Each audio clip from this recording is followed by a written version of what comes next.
Alors j'appelle Dr Badr pour nous présenter les pratiques nutritionnelles et leur impact sur le profil nutritionnel des nourrissons entre 12 et 24 mois à Casablanca. Alors, honorable assistance, permettez-moi de vous présenter un bref aperçu de notre travail réalisé sous l'encadrement du service de la pédiatrie 3 au niveau de l'hôpital mère-enfant du CHU de Casablanca, intitulé Pratiques nutritionnelles et leur impact sur le profil nutritionnel des nourrissons entre 12 et 24 mois à Casablanca. Donc, pour cela, on va opter pour un plan classique. Donc, sans plus tarder, rappelons juste que la malnutrition est toujours un problème de santé publique au Maroc, que la dénutrition est là, mais le phénomène de surpoids et d'obésité infantile sont en augmentation dans la société marocaine, et que les facteurs qui sont liés à la nutrition contribuent à environ 45% des décès chez les enfants de moins de 5 ans. C'est ce qui nous a poussé à mener cette étude pour éventuellement évaluer l'état nutritionnel des nourrissons âgés entre 12 et 24 mois à la ville de Casablanca, déterminer et caractériser les pratiques et les attitudes des parents en matière d'alimentation des sous-nourrissons et évaluer l'impact sur ces pratiques et ces attitudes. Alors pour cela, on a mené une étude prospective transversale et qui a porté sur 382 nourrissons âgés entre 12 et 24 mois. Pourquoi ce nourrisson? Tout simplement devant la mise au plat familial qui est souvent de mise dans nos habitudes locales et surtout pour les changements psychologiques que connaît le nourrisson sur cette période d'âge et le retentissement éventuel sur le comportement alimentaire. Donc les données ont été recueillies à l'aide d'un questionnaire. Donc les résultats étaient comme suit. L'âge moyen des nourrissons a été de 16 mois avec une légère prédominance masculine, un sexe ratio à 1,13. 40% étaient nés par césarienne. Donc pour ce qui est de l'état nutritionnel, donc le résultat révèle la présence simultanée et de la dénutrition et de la surcharge pondérale. La dénutrition a été trouvée chez 17% des nourrissons. Parmi ces nourrissons, 16% sont atteints de retard de croissance, dont 4,5% sont sous forme sévère, 0,3% sont en insuffisance pondérale et 0,5% sont modérément émaciés. Donc les formes sévères de l'insuffisance pondérale et de l'émaciation n'ont pas été enregistrées dans notre population. Toutefois, la surcharge pondérale a un taux relativement élevé. Elle concerne 29% des nourrissons, dont 10,2% sont déjà obèses. Donc plusieurs pratiques alimentaires contribuent à cette situation, notamment les habitudes alimentaires. Donc déjà pour la principale source d'information sur la nutrition pour les nourrissons et selon les parents l'entourage, avec un pourcentage de 69%, alors que le professionnel de santé ne représentait que 26% comme source d'information. 94% des nourrissons participent au plat familial et le refus de la nourriture n'est observé constamment que chez 5,2% des nourrissons. À la naissance, 93% des nourrissons sont allaités au sein, dont 35% reçoivent un allaitement mixte.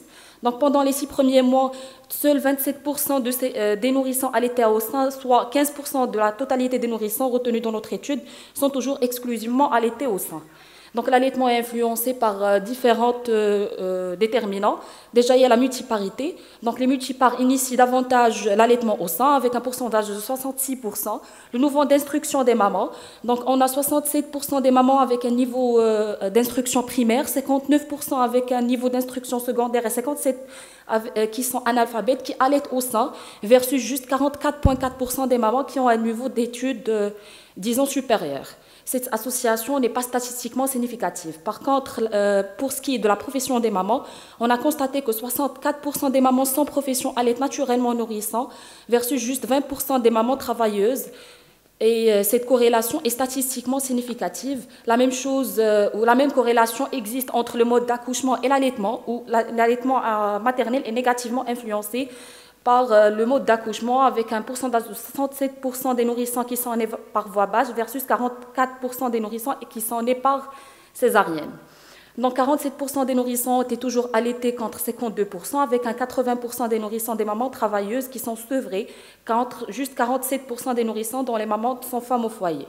Donc encore une fois, on a pu déterminer une corrélation qui est statistiquement significative entre le sevrage et la profession des mamans.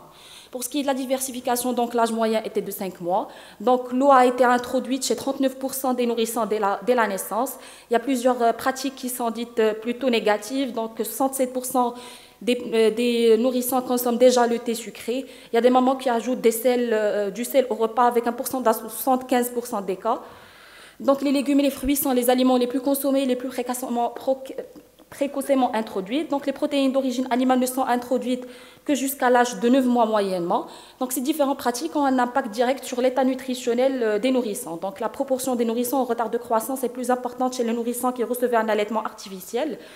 Par contre, ceux qui sont en surcharge pondérale, leur proportion est plus élevée chez ceux qui sont allaités au biberon. 82% atteints d'un retard de croissance ont été sevrés après 6 mois, alors que la proportion des nourrissons en surcharge pondérale est plus élevée chez ceux qui sont sevrés avant 6 mois.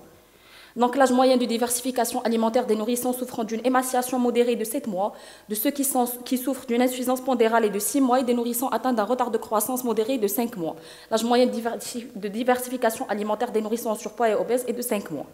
Donc pour discuter, je voulais juste souligner que l'extrapolation de ces résultats sur l'échelle nationale n'est pas très faisable puisque c'est une étude régionale et que qui a été faite en milieu urbain, en plus c'est-à-dire du mode de recueil de données qui est un questionnaire et donc qui donne une tendance et non pas une certitude.